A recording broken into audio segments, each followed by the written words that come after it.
July 17వ తేదీ నుంచి ప్రారంభం కానున్న బారాషాహీద్ దర్గా రొట్టెల పండుగ నిర్వహణ ఏర్పాట్లపై నెల్లూరులోని బారాషాహీద్ దర్గా ఆవరణలో రాష్ట మంత్రులు డాక్టర్ పొంగూరు నారాయణ, ఆనం రామనారాయణ రెడ్డిలు అధికారులతో సమీక్షించారు. ఈ సందర్భంగా రొట్టెల పండుగకు చేపట్టనున్న ఏర్పాట్లను ప్రజా ప్రతినిధులకు కమిషనర్ వికాస్ మహ్మద్, ఎస్పీ ఆరిఫ్ హఫీజ్ వివరించారు. ముందుగా బారాషాహీద్ దర్గాలో ఏర్పాట్లు, ఘాట్ను కమిషనర్, ఎస్పీలతో పరిశీలించారు. ఈసారి జరిగే రొట్టెల పండుగకు పెద్ద సంఖ్యలో భక్తులు విచ్చేసే అవకాశం ఉందని, వారికి ఎక్కడా ఎలాంటి ఇబ్బంది లేకుండా ఏర్పాట్లు చేయాలని నారాయణ సూచించారు. అదేవిధంగా దర్గా మొత్తం సీసీ కెమెరాలు ఏర్పాటు చేసి ఎలాంటి అవాంఛనీయ ఘటనలు చోటు చేసుకోకుండా గట్టి పోలీసు బందోబస్తు ఏర్పాటు చేయాలన్నారు. ఈ సందర్భంగా మంత్రి డాక్టర్ పొంగూరు నారాయణ మాట్లాడుతూ జూలై 17 నుంచి రొట్టెల పండుగ ప్రారంభమవుతుందని తెలిపారు. మత సామరస్యానికి ప్రతీక నెల్లూరు రొట్టెల పండుగ అన్నారు. రొట్టెల పండుగకు సుమారు 400 ఏళ్ల ఘన చరిత్ర ఉందని చెప్పారు. త్వరలో జరగనున్న రొట్టెల పండుగకు పటిష్టమైన ఏర్పాట్లు చేయాలని ఆయన అధికారులని ఆదేశించారు. పారిశుద్ధ్యం, తాగునీరు, పార్కింగ్, ఫైర్ ఏర్పాట్లలో అధికారులు ప్రత్యేక దృష్టి పెట్టాలని సూచించారు. ప్రధానంగా దర్గాకు టెండర్ల ద్వారా వచ్చే ఆదాయాన్ని దర్గా అభివృద్ధికి ఇచ్చేలా ఆర్థిక శాఖ అధికారులతో చర్చిస్తున్నామని పేర్కొన్నారు.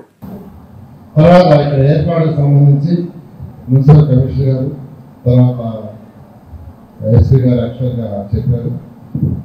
వాళ్ళకి మెయిన్గా శానిటేషన్ చాలా ఇంపార్టెంట్, చాలా చాలా చాలా ఇంపార్టెంట్. మున్సిపల్ శాఖ శానిటేషన్ మీద, డ్రింకింగ్ వాటర్ మీద, పార్కింగ్ పోలీస్ డిపార్ట్మెంట్ ప్రత్యేకంగా కొన్ని బార్కెట్స్ పెడతారు. పార్కింగ్లో నేను చూసాను 2014 నుంచి. నేను యాక్చువల్గా పార్కింగ్ ప్లేస్ అటు చూస్తే పార్కింగ్లో వాటర్ ఫెసిలిటీస్, టాయిలెట్స్ ప్రొవైడ్ చేసేవాడు, కానీ అవి ప్రాపర్ వాడికి అందుబాటులో ఉండే కాదు. అందులో కమిషనర్ గారికి ఆ డిపార్ట్మెంట్ చెప్తున్నాను, డ్రింకింగ్ వాటర్, టాయిలెట్స్ మీరు ఎక్కడైతే పార్కింగ్ పెడతారో అక్కడ స్పెషల్ డ్రైవ్ చేయండి. అంటే ప్రతిసారి పెట్టేవాడు, కానీ అది ప్రాపర్గా వాళ్ళకి అన్ని వస్తుండే కాదు. దానిలో కొద్దిగా స్పెషల్ డ్రైవ్ చేయండి. భక్తుల సౌకర్యాల విషయంలో రాజీ పడే ప్రసక్తే లేదని స్పష్టం చేశారు. 2014 నుంచి 2019 తెలుగుదేశం ప్రభుత్వ హయాంలో బారాషాహీద్ దర్గా రొట్టెల పండుగని అత్యంత వైభవంగా నిర్వహించామని గుర్తు చేశారు. పండుగ జరిగే 3-4 రోజుల్లో దర్గా పరిసరాలన్నీ శుభ్రంగా ఉంచేలా చర్యలు చేపట్టామన్నారు. ఎక్కడా కూడా చిన్న కాగితం ముక్క కూడా లేకుండా చూశామన్నారు. 2014లో రొట్టెల పండుగకి 4 లక్షల మంది భక్తులు విచ్చేసేవారని, 2019కి సుమారు 20 లక్షల మందికి పైగా భక్తులు రావడం జరిగిందని, ఇందుకు కారణం దర్గాలో ఏర్పాటు చేసిన మౌలిక వసతులేనని చెప్పారు. గత చంద్రబాబు హయాంలో 20 కోట్లతో అభివృద్ధి చేశామన్నారు.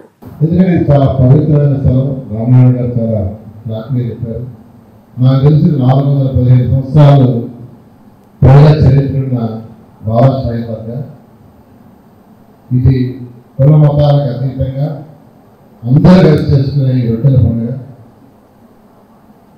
దీని మీద ఎంతో నమ్మకం ఉంది. వాళ్ళు అనుకున్న కోరికలు నెరవేర్చాలని ఉద్దేశిస్తారు. ఎందుకంటే భక్తుల సంఖ్య పెరుగుతుందంటే వాళ్ళ కోరికలు నెరవేరుతున్నట్టు నమ్మకం పెరుగుతుంది. అందుకనే చేయాలని ఆలోచన చేయడం. నేను ఒకసారి ముఖ్యమంత్రి గారు కూడా తీసుకొచ్చాను. ఒకసారి ఒక 20 కోట్ల యాక్చువల్గా ముఖ్యమంత్రి గారి మీద శాంక్షన్ కూడా చేశారు. దీన్ని ఒక మంచి పవిత్ర స్థలంగా డెవలప్ చేస్తాం. ఆ రోజు అక్కడికక్కడే ఒక 20 crores డెవలప్ చేశారు. రాష్ట్రంలో ఖజానా లేనప్పటికీ బారాషాహీద్ దర్గాలో అభివృద్ది పనులు త్వరలోనే పూర్తి చేస్తామన్నారు. ముఖ్యంగా కంట్రోల్ రూమ్లు, భక్తులు నమాజ్ చేయడానికి ప్రత్యేక ఏర్పాట్లు చేయాలన్నారు. జిల్లా ప్రజలతో పాటు అధికారులు అందరం రొట్టెల పండుగను దిగ్విజయంగా పూర్తి చేద్దామని పిలుపునిచ్చారు. అనంతరం మంత్రి ఆనం, రూరల్ ఎమ్మెల్యే కోటంరెడ్డిలు, అజీజ్, ఎస్పీ ఆరిఫ్ హఫీజ్, కమిషనర్ వికాస్ మహ్మద్లు ప్రసంగించారు. ఈ కార్యక్రమంలో టీడీపీ రాష్ట్ర ప్రధాన కార్యదర్శి కోటంరెడ్డి శ్రీనివాసరెడ్డి, డిప్యూటీ మేయర్ రూప్ కుమార్ యాదవ్, మాజీ మున్సిపల్ చైర్పర్సన్ తాలపాక అనురాధ, మాజీ జెడ్పీటీసీ ముప్పాల విజేత, నగరాధ్యక్షుడు మామిడాల మధు, టీడీపీ నేత వేమిరెడ్డి పట్టాభిరామిరెడ్డి, సీనియర్ న్యాయవాది నన్నే సాహెబ్, కోటంరెడ్డి గిరిధర్ రెడ్డి, నంది మండలం భానుశ్రీ, రాజానాయుడు, టీడీపీ ముఖ్య నేతలు, నాయకులు, కార్యకర్తలు, ముస్లిం మత పెద్దలు, జిల్లా యంత్రాంగం తదితరులు పాల్గొన్నారు.